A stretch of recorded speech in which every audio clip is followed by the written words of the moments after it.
April is here. I have so much scrap wood in my garage and I decided that this is finally the right time to do something with it. I decided to create this piece of art using the scrap wood that I have. So I'm gonna utilize most of 2x2s that I have in my messy, super messy garage, and we're gonna create something beautiful. Let's do it!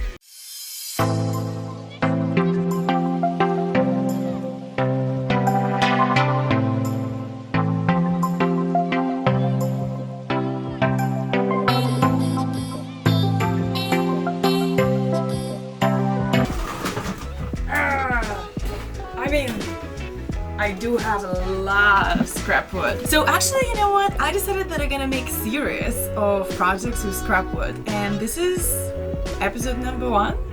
Yeah, let's call it scrap wood. Scrap for good. Scrap wood for good.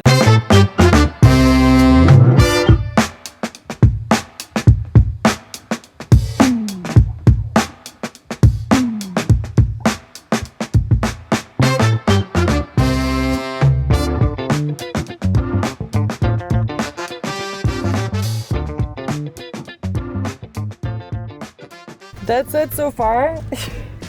I have a feeling it's gonna be a very long process since I need to have 500 of them. Oops.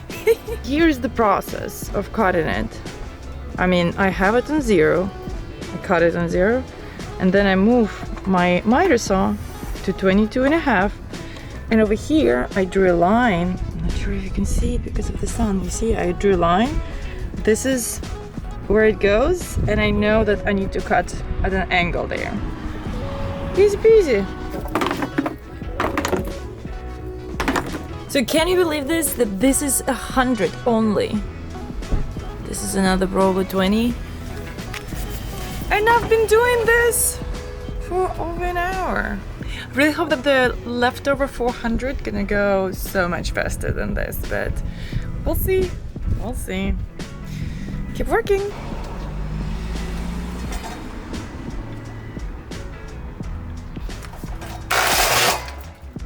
Shit. Okay, that was bad. Okay, I guess we're gonna leave it for some time because I need to figure out the problem. My miter saw just broke in a very, very offensive way. Yeah, that was kind of scary, not expected. Not sure if I did something wrong or not, but I'm gonna go to Home Depot now and figure out what the hell is wrong with it. Basically, this guard, you see, there was like a screw over here, and don't worry, I unplugged it already. So the screw got detached, and I mean, I could try to fix it myself, but honestly, I would rather go to the store, to Home Depot, and yeah, try to fix it over there.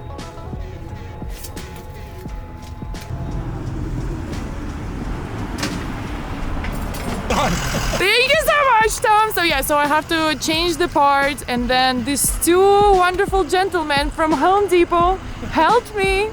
Thank you.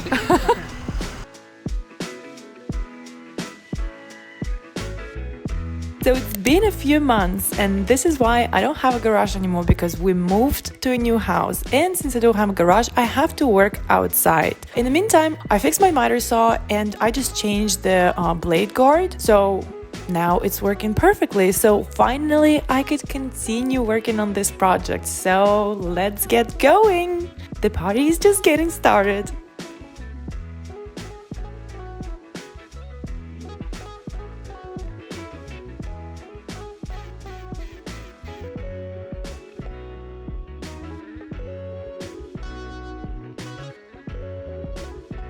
Okay, and now to the most exciting part. So of course, as usual, I have the debate, should I leave it bare, or should I paint it? And if you know me very well, you know that of course I chose to paint it. I'm planning to make it gradually change the color from yellow to bluish, so to kind of create sort of a light visual. I mean, I'm not sure how it's gonna turn out, but we're gonna try. And I'm using, as always, my favorite paints. It's the Arteza acrylic paints, they're super good quality, and I'm gonna leave you the link below if you wanna have the same set. And let's get started. I'm gonna start with yellows for the middle, and we're gonna take it from there. We're gonna paint those 400 something blocks. I need to count those. And of course, there's so many ways to paint it. So one option would be to spray paint it, like, and it would save you so much time, but because I'm a bit particular about like how I want it to look like, so I want the grain, you see the grain on the wood, like to show and to pop. So this is why I'm gonna do it by hand. It's probably gonna take me, I don't know, I would say like 3-4 hours, but probably longer. I'm gonna let you know. I'm gonna turn on the movie and I'm just gonna enjoy the painting. So I'm gonna start with yellow because, as usual, it's always better to start with the lighter colors than with the darker, and especially because I have only one brush. I mean, I should have probably gotten a few, but we'll see how it goes.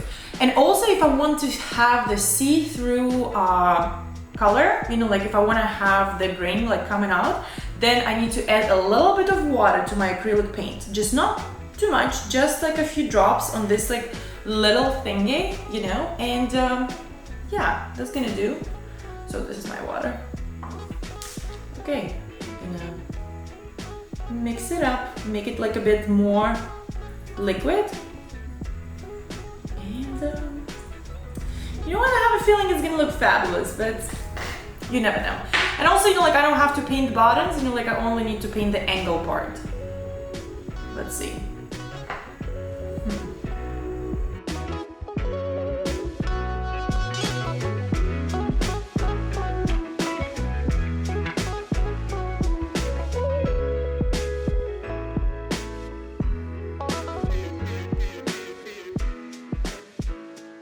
So I started painting the yellow and I decided to change my strategy, and I'm gonna start, because the yellow is supposed to be the middle, so I'm gonna start with the blues and all those like brownish earthy tones that are gonna go on the outside, and then I'm gonna assemble it as I go on the board.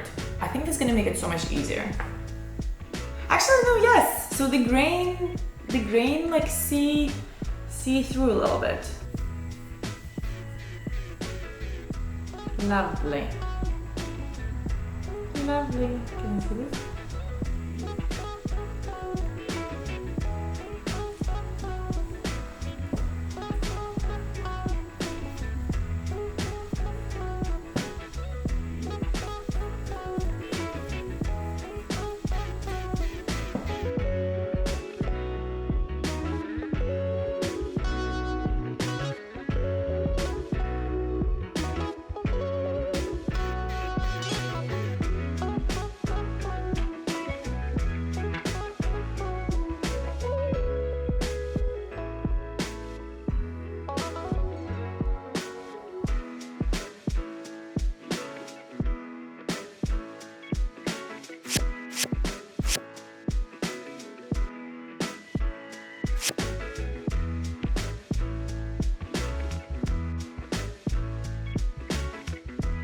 After I arranged the colors and was satisfied with the layout of this sound diffuser wall art, I proceeded to glue the wooden blocks to the board, and I was using my favorite wood glue, which is a Tide Bone. It works like magic and it can bond any wood pieces together.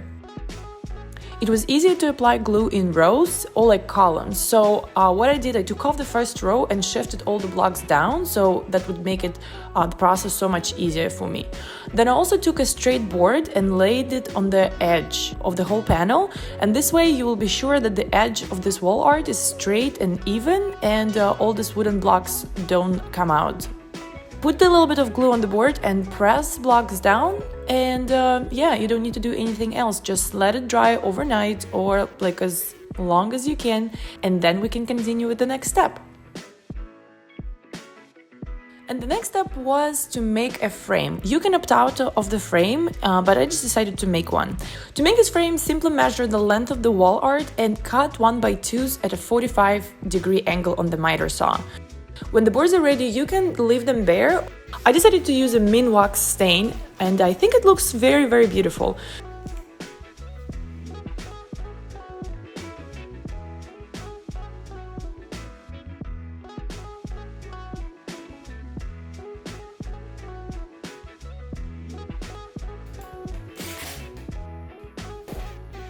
And after that, I attached it using a bread nailer and just simply drove bread nails directly through the blocks.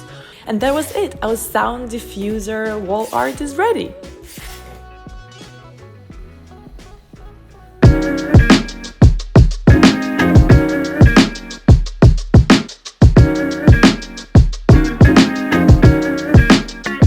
What do you think, guys? I absolutely love how it turned out. I actually do not regret a tiny bit that I painted the whole thing. But I have a question for you. What do you see on this art? Because when I asked my daughter, she said that she can see a fish. And I was like, where's the fish? And now I can't unsee it. So it's so funny because I was planning to make it as the sunlight coming through.